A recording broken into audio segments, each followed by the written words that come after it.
Hello, and welcome to the Black Ponder. I'm Neil Trotter. Today, let's get to some foundational philosophy. We're going to go back to ancient Greek philosophy, and we're going to be talking about one of the granddaddies of Western philosophy, that's Plato. And we're specifically going to be talking about Plato's work, The Republic. Now, in The Republic, Plato talks about a number of different things, right? But let's just focus on one major thing that he talks about throughout the work of The Republic. And that's the idea of justice. How do you feel about justice? What do you think justice is? Do you even believe justice really exists? There are actually a few people out there in the world who believe justice does not exist. There's actually some strong philosophical works out there that build off this belief, right? And we can talk about that all day. But Plato thinks justice does exist. And this work is a defense of why justice not only does exist, but why it's beneficial to society. Now, Plato, how he writes is that he writes dialectics, basically. Dialogues. Usually his main character is Socrates. And usually the dialogues are actually made up, but they're based heavily off of Socrates' real life ideas. So Socrates is hanging out with his with buddies as well as just associates, people that aren't necessarily his friends but associate with him.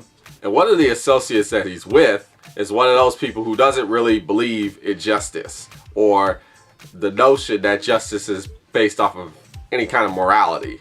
This is what one of his associates says. Because you suppose that shepherds and herdsmen study the good of their flocks and herds and fatten and take care of them with some other object in view than the good of their masters and themselves, and don't realize that the rulers of states, if there are truly such, feel towards their subjects as one might towards sheep, and think about nothing day and night but how they can make a profit out of them. Your view of right and wrong, just and unjust, is indeed wide of the mark. You are not aware that justice or right is really what is good for someone else, namely the interest of the stronger party or ruler, imposed at the expense of the subject who obeys him. Injustice or wrong is just the opposite of this, and rules those who are really simple and just, while they serve their ruler's interests, because he is stronger than they, and as his subjects promote his happiness to the complete exclusion of their own. Thrasymachus is his name. I probably butchered that, but oh well. That the associate that Socrates is hanging out with in the book The Republic, right? And he's basically saying, look, justice it isn't based off any morality. It's just rulers set up these regulations and these laws that just help the rulers out. That's really what justice is. When you follow these rules, you're helping the ruler or the person in charge. And the opposite of that, going against the ruler and disobeying these laws, hurt the ruler's position of power. And that's injustice, right? Injustice, it's not really based off any morality. Like a shepherd with a flock of sheep, right? The real reason why he's keeping these sheep in line and helping these sheep live is that the shepherd just wants the wool, and occasionally to kill a shepherd and maybe eat them for sheep meat or whatever.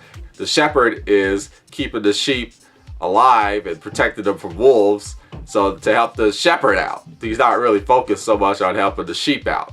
This is really how justice actually exists in the world. It's not really based off of, well, we're following these rules to benefit everybody. No, we're just benefiting the person in charge. And a lot of people today believe this, when you really think about it. And, there's some truth in that. You have a lot of laws are set up to benefit people in power, right? I mean, that's true.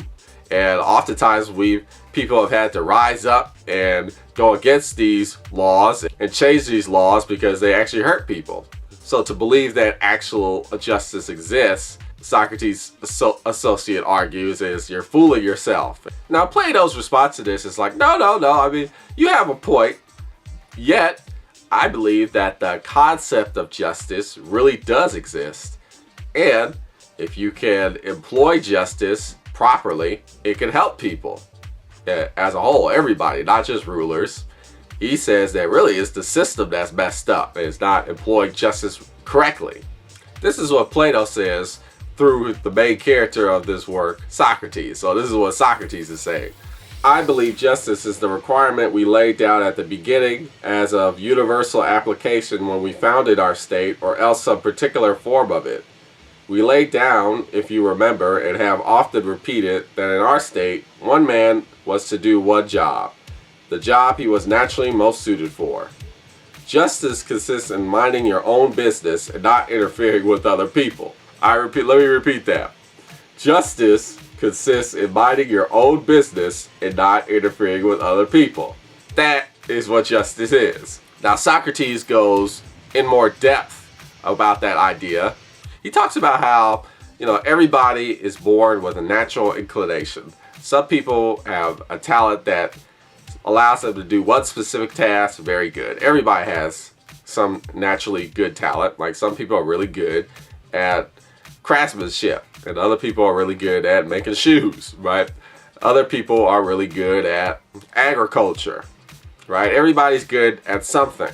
So Socrates is saying, look, focus on what you're really good at and just do that to benefit society. While you're doing that, don't impede on what anybody else is really good at. What somebody else is really good at, allow them to do what they're doing. Don't mess them up, and you just focus on what you're good at. And that's justice.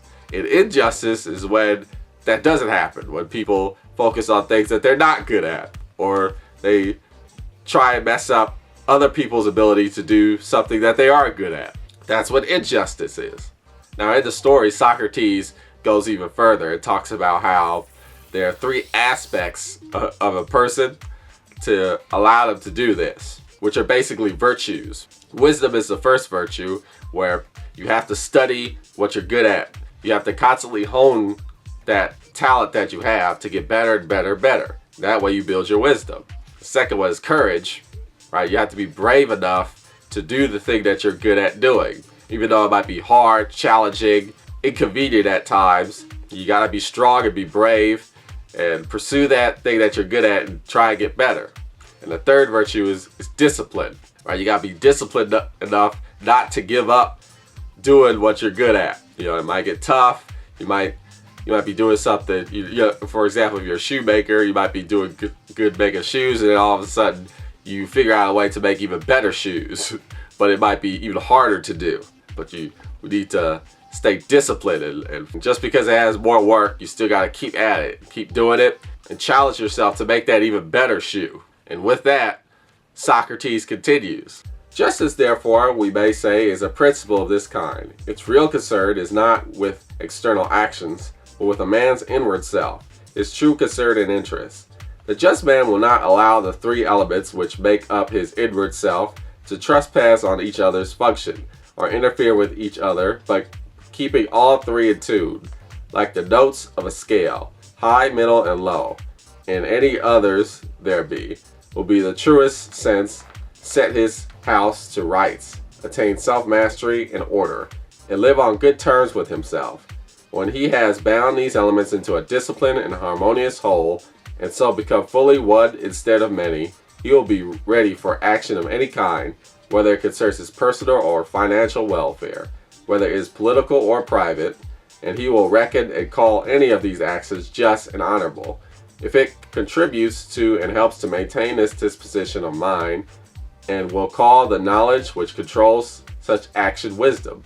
Similarly, he will call unjust any action destructive of this disposition, and the opinions which control such action ignorance. It must be some kind of civil war between these same three elements, when they interfere with each other and trespass on each other's functions, or when one of them rebels against the whole to get control when it has no business to do so, because its natural role is to be a slave to the rightful controlling element.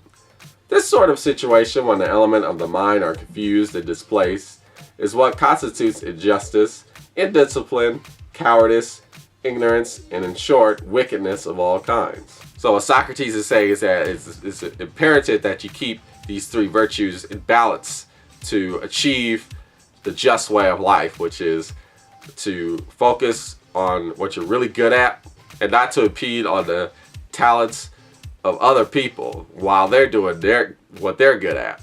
You use those three virtues to do that, you're just. If you use those three virtues incorrectly, you do the opposite of that, and you'll be unjust. So here Plato is trying to form a definition of what justice is. And sure, it's a little abstract, but there it is, and there's a lot more to it, but that's the essential idea. Earlier on in the work, Socrates is hanging out with his friends. Some of the friends Socrates is hanging out with is that, listen, you gotta make a counter example of why justice doesn't work, and then once you make that counter example, try to disprove it. And in that process, you can show why justice does exist and is needed to provide benefit to society. So Socrates starts talking about this myth, this old myth apparently that was popular in Greece at the time. It's about this guy that stumbles upon a ring that makes him invisible. He puts the ring on his finger and then he twists it a certain way and then he disappears. But not like he doesn't vanish. People are like, whoa, where did he go? It's more like he just wasn't there even to begin with. It's like people forget he was even there. And then he can twist the ring another way and he'll appear. And it won't be, when he appears, it won't be like people, whoa, where'd you come from? It'll be as if he was always there in their mind. So the transition is very smooth. And he talks about how the guy abuses his ability to do acts that help him out financially and emotionally and other ways. He abuses the ability to kind of do quote unquote unjust acts. It's kind of interesting because doesn't that sound a lot like what's going on in the Lord of the Rings, right? Frodo finds that ring that turns him invisible, and then he has to be strong enough not to fall into his temptation and then destroy it. Isn't that funny? Maybe, I guess Tolkien got the idea from this story. I don't know. But anyway, here's what Socrates says about that. There is no one, it would commonly be supposed, who would have such iron strength of will as to stick to what is right and keep his hands from taking other people's property. For he would be able to steal from the market whatever he wanted without fear of detection, to go to any man's house and seduce anyone he liked, to murder or to release from prison anyone he felt inclined, and generally behave as if he had supernatural powers. And in all this, the just man would differ in no way from the unjust, but both would follow the same course. This, it would be claimed, is strong evidence that no man is just of his own free will, but only under compulsion, and that no man thinks justice pays him personally, since he will always do wrong when he gets the chance. Indeed, the supporter of this view will continue, men are right in thinking that injustice pays the individual better than justice. And if anyone who had the liberty of which we have been speaking neither wronged nor robbed his neighbor, men would think him a most miserable idiot, though of course they would pretend to admire him in public because of their own fear of being wronged. So Socrates admits that most people aren't going to do the just thing just because they believe morally that it's the right thing to do. Most people just don't have the willpower to do that. He admits that. He says there has to be a system in place to force people to do that, force people to do the just thing, or make a great incentive to do the just thing. Basically, some form of government regulation, right, is what he's saying. That's pretty much the only way you're going to set up a situation where people are doing just things that benefit society.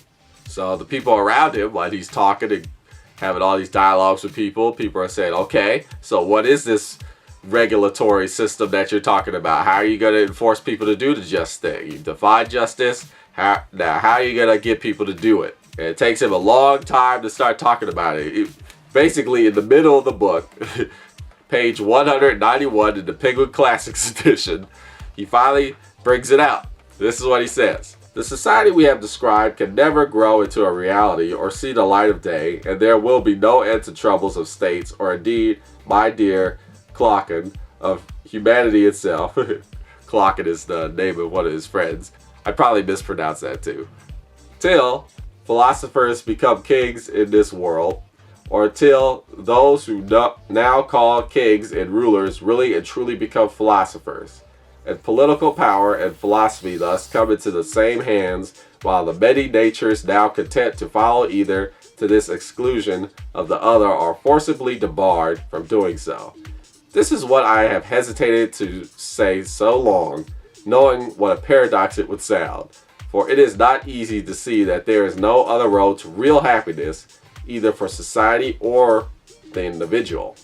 And here we have the concept of the Philosopher King. Right? That's very famous concept in philosophy. That philosophers should be the rulers of society. And it comes from the Republic. So it's quite the foundational text. And for that alone, I encourage you to read it.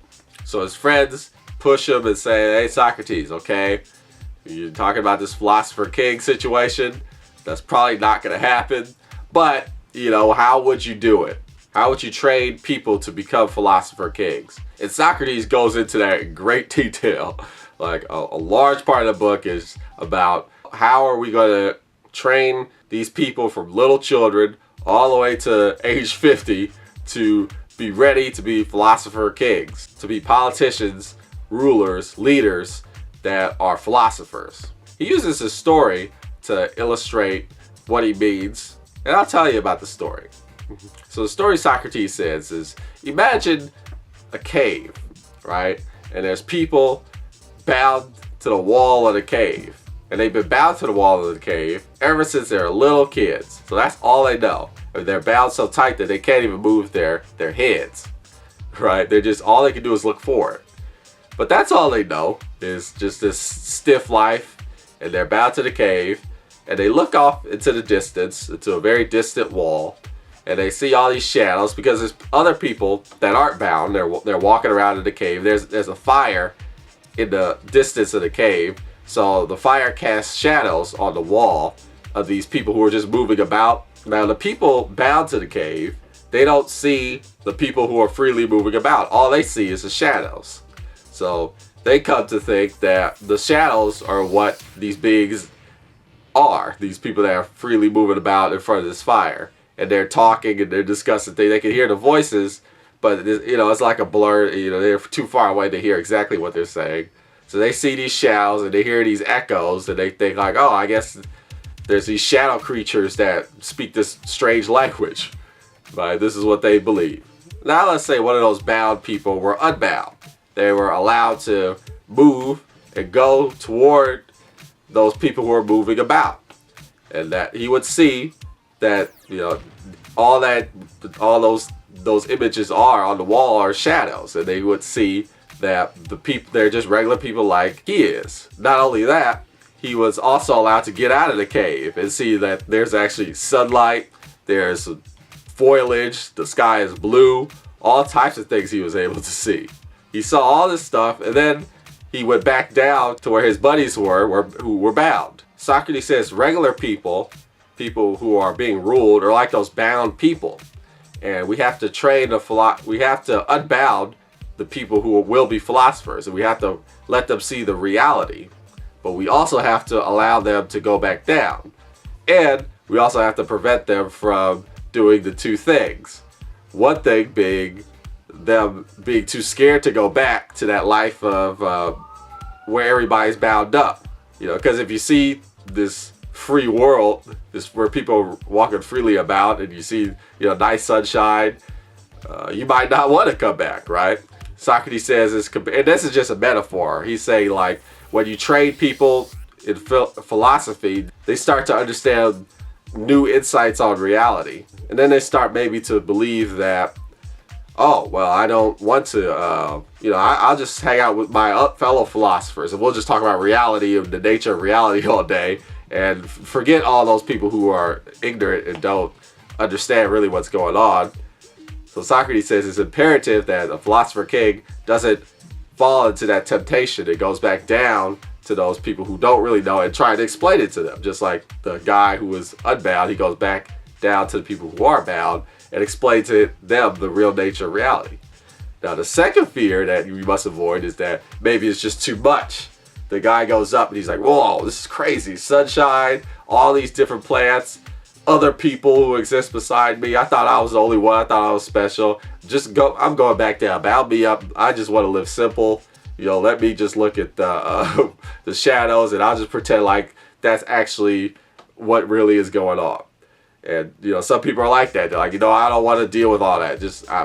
They hear what reality really is too much for them, so they decide to just kind of put up some false ignorance. Like, I'm just gonna pretend I didn't even see that. That's the opposite, but another valid temptation that a philosopher king might fall under. He might go back down, get bound up, and pretend nothing ever happened. So the key to training a philosopher king is to build up their fortitude and their strength so they don't fall under those two temptations. And isn't that interesting? I think that's interesting because you definitely can apply that today. I know a lot of people believe philosophy is kind of dead because a lot of people who are into philosophy, all they kind of do is just talk about ideas and concepts all day, and they don't really apply it to the world, actually, and they don't try for its benefit, right? They just kind of just discuss all day and live in this abstract world. And Plato will say you can't just do that. If you want to use philosophy to better society, you can't just do that. You have to go back down and use what you learned and at least attempt to help those people who are bound or help people who are ignorant to the true nature of reality. But also, you have to speak out. You can't be scared. You can't be intimidated when you start to read or learn about philosophical ideas and start really kind of encountering opposing views and different types of ideas that begin to describe other aspects of reality. You can't just kind of turn a blind eye and be like, wait, well, I went to, that's not what they said in church, so I'm not going to even talk about that. I'll just pretend I didn't read that, or I'm not going to acknowledge that, right? You can't do that. You got to be brave. You have to talk about these things and apply them to society. If you want to use philosophy to make a positive difference in life. It's quite an interesting book indeed. Like, do I agree with every single thing Plato is saying in the Republic? No. But I do agree with a lot of what he's saying in the Republic. Like, for example, there's another quote where he talks about how democracy is a bad thing. Like, a democratic society actually leads to an unjust society. And when you take democracy in the wrong way, if you use it incorrectly, it can lead to an unjust society. But I think if you use democracy in a good way, if you apply it correctly, it is a great system that you can use to create, in fact, a just society. And there's all types of other things said in this book. It definitely, you got to give Plato props because this is written a long time ago, way before Christ, right? He's talking about ideas that are foundational to Western philosophy, particularly political philosophy. A lot of great philosophers have built on the Republic, whether they've built philosophy that agrees with what's being said here, or they've built philosophy that disagrees with what's being said here. There's a lot of great works that both agree and disagree with the Republic. So I would encourage you to read it if you want to know kind of the basics of philosophy, where it started, the foundation. It's a good history lesson in philosophical thought, and there are valuable things you can take away from the book for sure. Well, this is the Black Ponder. Thanks for watching. Tune in next time for more philosophical thought.